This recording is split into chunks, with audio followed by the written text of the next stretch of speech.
आप देख रहे हैं कि किस तरह से हम पृथ्वी का नमूना ग्लोब बना रहे हैं। इस ग्लोब में क्या क्या चीजें दिखती हैं वो सारी चीजें हम लोग बिल्कुल प्यार से समझने जा रहे हैं। ठीक, तो जय हिंद मेरे प्यारे साथियों। आज का हमारा सबसे लाजवाब टॉपिक रहने वाला है और वो है ग्लोब। आप जानते होंगे ग्लोब के बारे में आपने जरूर सुना होगा, पर आज हम लोग ग्लोब के बारे में सारी चीजें पढ़ लेंगे। सारी चीजें जैसे क्या कि ग्लोब क्या है, इसकी जरूरत क्या पड़ी।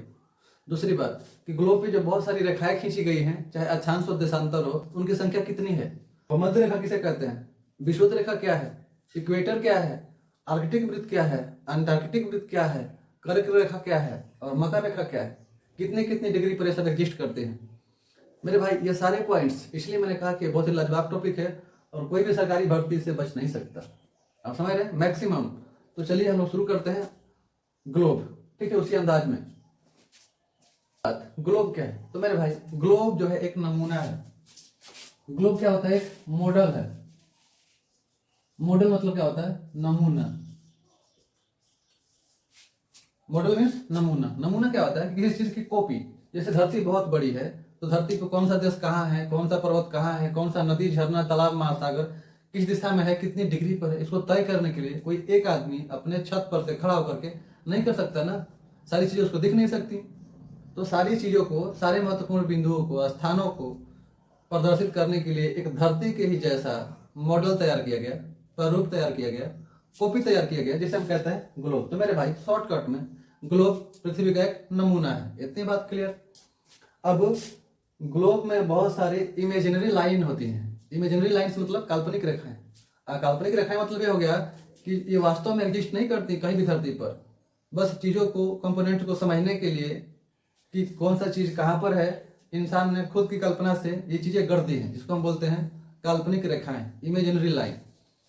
अभी आप देख रहे हैं अक्षांश, फिर आप देखेंगे देशांतर।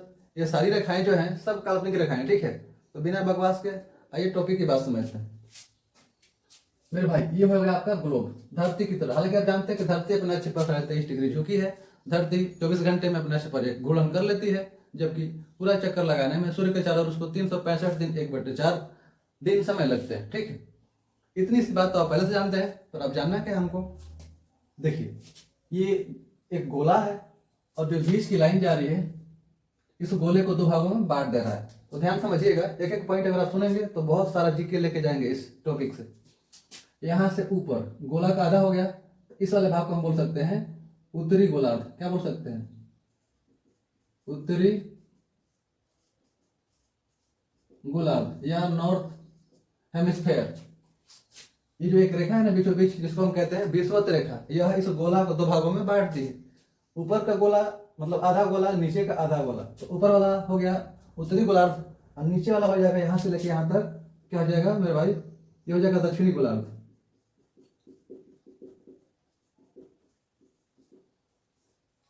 क्लियर। इंग्लिश में क्या बोलते हैं इसको, सदर्न हेमिस्फीयर। ठीक है ना। तो आपने देखा क्या कि ग्लोब को एक बीचों बीच रेखा दो भागों में बांट दे रही है। उसका नाम है, उस रेखा का नाम है विषुवत रेखा। और इसी को हम कई नाम से जानते हैं, जैसे एक तो विषुवत होगा, दूसरा इसको हम क्या कहते हैं, भूमध्य रेखा बोलते हैं, और तीसरा इक्वेटर। तो मेरे भाई ये तीनों नाम जो है इसी बीचों बीच जाने वाली रेखा का नाम है, जो ग्लोब को दो भागों में बांटती है। इतनी बात क्लियर। विषुवत रेखा समझ गए, जो ग्लोब को दो भागों में बांटती है, उसे बोलते हैं विषुवत रेखा, इक्वेटर, वटेवर। ठीक, उत्तरी गोलार्ध समझ गए, दक्षिणी गोलार्ध समझ गए। ठीक, अब हमको समझना है कि ये कैसी रेखाएं हैं। इतने सारी संख्या मैंने बनाया है, इन रेखाओं को हम क्या कहते हैं। तो मैं आपको बता दूं कि पूरे ग्लोब में सिर्फ दो टाइप की रेखाएं होती हैं। पूरे ग्लोब में, जैसे ये ग्लोब है आपका, तो एक तो रेखा ऐसे जाती है, इसको बोलते हैं अक्षांश, और एक ऐसे आती है। ठीक है, तो जो वर्टिकल है, लंबवत है, उसको हम बोलते हैं देशांतर रेखाएं, और जो समांतर है ये वाली रेखा, इसको बोलते हैं अक्षांश। तो यहां से आप एक बात समझ गए होंगे कि जो आपको लाइंस दिख रहा है वो सब अक्षांश रेखा है। ठीक है, अक्षांश को बेहतरी से समझने के लिए चलिए इसका हम परिभाषा देखते हैं कि परिभाषा क्या है, फिर उसको फील करेंगे माइंड में।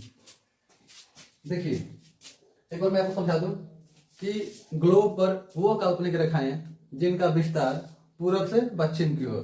ध्यान समझिएगा, ये गोला है तो ऊपर होता है नॉर्थ, नीचे होता है साउथ, इधर होता है ईस्ट मतलब पूरब, इधर होता है वेस्ट, ये पश्चिम है पूरब। इन रेखाओं को जरा ध्यान से देखिए, ये किधर जा रहे हैं या किधर से आ रहे हैं, या तो पश्चिम से पूरब जा रहे हैं या पूरब से पश्चिम आ रहे हैं। तो जो रेखाएं मेरे भाई पश्चिम से पूरब या पूरब से पश्चिम की ओर जाती हैं ग्लोब पर, उसको हम बोलते हैं अक्षांश रेखा। ठीक है, अब मैं ये चीज यहाँ लिख दे रहा हूँ।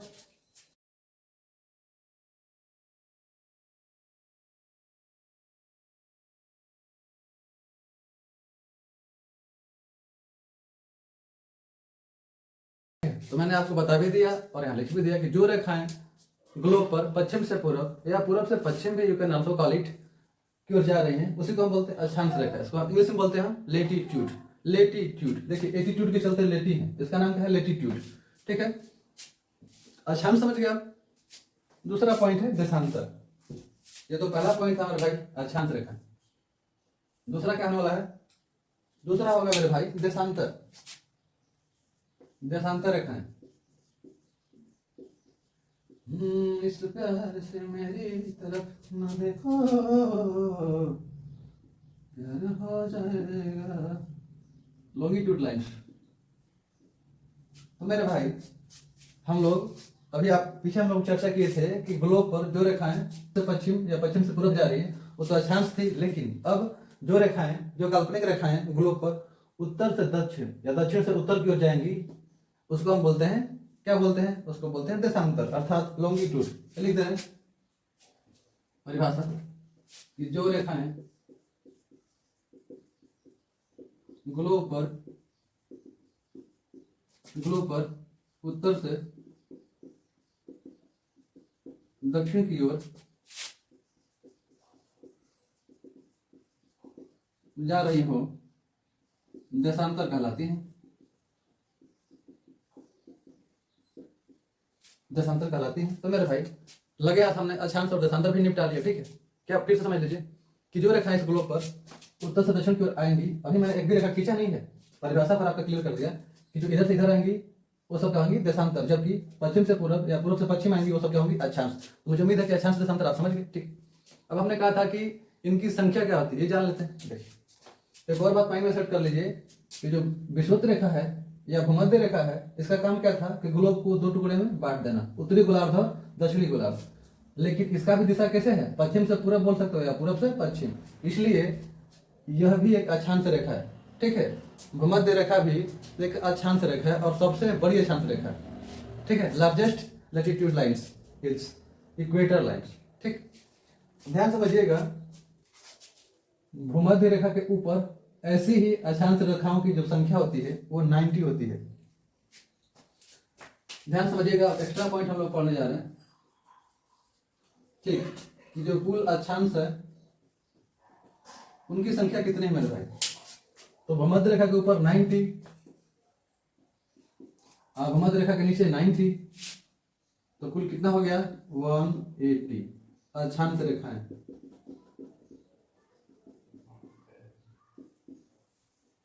अब आप बताओ जरा कि कुल अक्षांश रेखाओं की संख्या कितनी हो गई 180। कभी कभी ऑप्शन में इसको 179 भी दिया रहता है, कभी कभी 181 भी दिया रहता है। ठीक है, तो ये क्या हो गया 79, 80, 81, तीन टाइप के आंसर। पर मेरे भाई आपको आंसर में तीनों में से कोई एक ही दिखेगा। ये घटनाएं क्यों हो रही है मैं आपको समझाता हूँ। देखिए, भूमध्य रेखा को छोड़ देंगे तो ऊपर 90 नीचे 90, ऐसा काउंट करेंगे तो 180 आंसर होता है। ठीक है, अगर भूमध्य रेखा को ले लेंगे तो 181 आंसर रहता है। अब बात यह है कि 179 कब होता है, देखिए ध्यान से, जो अक्षांश रेखाएं हैं जब ये ध्रुवों की ओर बढ़ती हैं, आपको पता है ग्लोब पे जो नॉर्थ और साउथ दिख रहा है, यहाँ पोल होते हैं, ध्रुव, उत्तरी ध्रुव और दक्षिणी ध्रुव। ये जो रेखाएं हैं ना, जब हम भूमध्य रेखा से ऊपर की ओर जाते हैं तो अक्षांशों की लंबाई घटती जाती है, वैसे नीचे भी घटती जाती है। सोच के देखो, खुद दिख रहा है आपको कि जितना आप पास जाओगे ध्रुवों के पास, रेखा छोटी होती जाएगी ना। एक समय ऐसा आएगा कि वो दोनों पॉइंट हो जाएंगी, नॉर्थ पर और साउथ पर, ऐसे छोटा होते होते एकदम छोटी हो जाएंगी, एकदम छोटी हो जाएंगी। तो दोनों साइड से दो लाइन खिसक ली क्योंकि वो पॉइंट बन चुकी है, तो दो छोड़ दोगे तो क्या हो जाएगा 179। तो इस तरह से आपके सामने अक्षांशों की संख्या मैंने आपको बता दिया। अक्षांश किसे कहते हैं आप ये समझ गए, डायरेक्शन समझ गए। ठीक, अब हम देशांतर की संख्या भी जान लेते हैं जरा। ये तो इसके लिए था। ठीक, अब इसके लिए देख लीजिए जरा, कि देशांतरों की संख्या कितनी होती है मेरे भाई? देशांतर की संख्या जो होती है वो होती है टोटल 360। कुल देशांतर की संख्या 360 लॉन्गिट्यूड, ठीक है। आपको दिख रहा होगा मेरे भाई कि जो कुल देशांतरों की संख्या हो गया 360, जबकि कुल देशांतरों की संख्या 180। 60 देशांतर समझा दिए। अब जरा आते हैं फिगर में, ठीक है। फिगर में ध्यान से थोड़ा समझिएगा।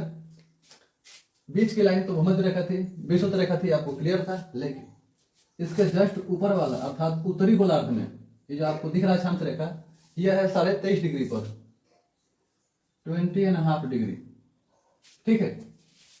अगली जो अक्षांश है इसके ऊपर वो है 66.5 डिग्री पर, ठीक है। हालांकि अक्षांशों की संख्या मैंने बताया 90 है, पर ये दोनों काम की है इसलिए मैंने पहले से बना रखा है। मैं बताऊंगा कि कौन सी रेखा है। वैसे नीचे आएंगे तो 0 डिग्री है, 0 से ऊपर 23.5, तो नीचे भी 23.5 डिग्री पर एक रेखा है ये। इसके नीचे वाले फिर 66 डिग्री पर है, ठीक है। अब जगह का अभाव है तो मैं बस बताऊंगा, आप समझिएगा। भूमध्य रेखा के चाहे विषुवत रेखा के जस्ट ऊपर वाली अक्षांश रेखा जो 23.5 डिग्री पर है उसका नाम है मकर रेखा। क्या नाम है मेरे भाई? मकर रेखा नाम है, ठीक है। वैसे ही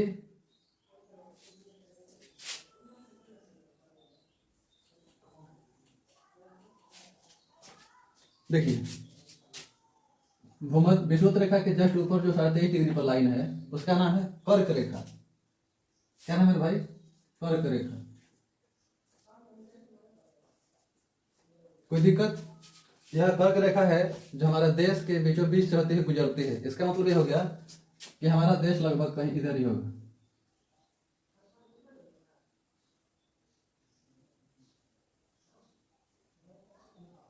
ठीक है। ऐसे आप मान सकते हैं कि हमारा देश भारत है, वह भारत के बीचों बीच कर्क रेखा गुजरते हुए जाती है, लगभग भारत के 8 राज्यों को टच करते हुए जाती है। आप ठीक भी याद किया होगा कि मित्र पर गमछा झाड़, ठीक है। मिजोरम, त्रिपुरा जो भी है सब। इसके ऊपर जो 66.5 डिग्री पर है अक्षांश रेखा उसका नाम है आर्कटिक वृत्त। क्या नाम है इसका? उसका नाम है आर्कटिक वृत्त। I hope you don't have any doubt so far. वैसे ही विषुवत रेखा के नीचे आते हैं तो जो 23.5 डिग्री पर अक्षांश रेखा दिख रहा है इसका नाम है मकर रेखा।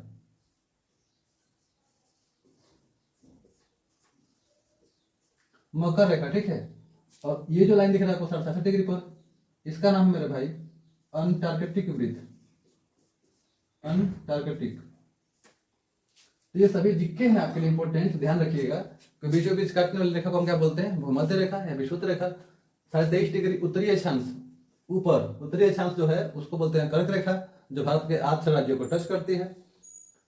विषुवत रेखा के 67 डिग्री उत्तरी अक्षांश में जो है वो आर्कटिक वृत्त है, ठीक। वैसे ही विषुवत रेखा के 23.5 डिग्री दक्षिणी गोलार्ध में मकर रेखा है। विषुवत रेखा के 67 डिग्री दक्षिणी गोलार्ध में अंटार्कटिक वृत्त है। तो मुझे उम्मीद है कि आप अभी तक कुछ बहुत ही इंपॉर्टेंट पॉइंट समझ चुके हैं, ठीक है। अब मैं आपको दिखा दे रहा हूं दिशा किसका? देशांतर का। चलिए, देशांतर कैसे होते हैं? दिशा इनका होता है उत्तर से दक्षिण की ओर, ऐसे आएंगी और ऐसे जाके इधर मिल जाएंगे, ठीक। फिर ऐसे आएंगी, ऐसे जाके मिलेंगी, ऐसे आएंगी। ये सब देशांतर है मेरे भाई, ये सब देशांतर है, ये सब देशांतर लाइन है, ठीक। आप देख सकते हो ऐसी लाइन जो होती है देशांतर होती है। आपको दिख रहा है कि मैं इसको राउंडेड शेप दे रहा हूँ, पर मैं राउंडेड शेप नहीं दे रहा हूँ, ये गोला इसलिए लग रहा है। आप एग्जैक्ट पास जाके देखोगे तो लाइन बिल्कुल सीधी है ऊपर से नीचे की ओर, ठीक है। इसमें कोई दिक्कत नहीं होना चाहिए, ठीक। तो मुझे उम्मीद है कि आप बात समझ गए, ठीक है। ये था हमारा ग्लोब। एक बार हम समराइज करते हैं। तो भाई ग्लोब क्या है? पृथ्वी का नमूना है, ठीक। इसमें 2 टाइप की काल्पनिक रेखाएं होती है, एक पूर्व से पश्चिम या पश्चिम से पूर्व, जो भी बोल लो। दूसरा उत्तर से दक्षिण या दक्षिण से उत्तर। तो जो पश्चिम से पूर्व है अक्षांश रेखा है, संख्या total 180, 181, 179, whatever you can call. दूसरा पॉइंट, उत्तर से दक्षिण की ओर जो रेखाएं आई हैं या दक्षिण से उत्तर की ओर जो गई हैं उसको हम बोलते हैं देशांतर, लॉन्गिट्यूड, ठीक।